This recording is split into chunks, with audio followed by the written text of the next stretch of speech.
Bonjour mesdames et messieurs, merci de répondre encore une fois à ce rendez-vous informatif. Démarrons ce nouveau numéro par le nom pour dire que le Bénin a transformé les forêts classées de Montcoufet et de Warimaro situées entre Basila et Tchaourou en parc national, élargissant ainsi son réseau d'air protégé. Cette décision du Conseil des ministres fait suite à une étude confirmant la riche biodiversité et le bon état de conservation de ces forêts. Le projet a reçu le soutien des populations, des dignitaires et des autorités renforçant la politique nationale de préservation du patrimoine naturel. Pendant ce temps, 3 présumés escrocs ont été arrêtés le 11 novembre 2025 par la police républicaine lors d'une opération dans le village d'Aozon à Paou. Les suspects sont accusés de vendre du savon de chance, de fabriquer des portefeuilles magiques et de faire circuler de la fausse monnaie.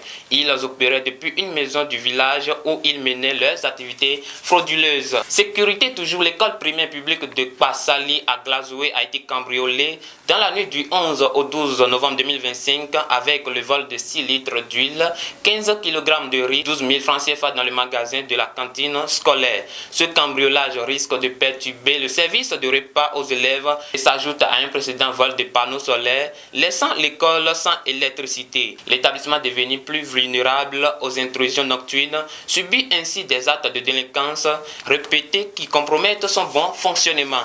Hors des frontières béninoises, le parquet de Libreville a requis ce mardi 11 novembre 2025 25 ans de prison ferme et 100 millions de francs CFA d'amende contre l'ancienne première dame Sylvia Bongo et son fils Nourendin.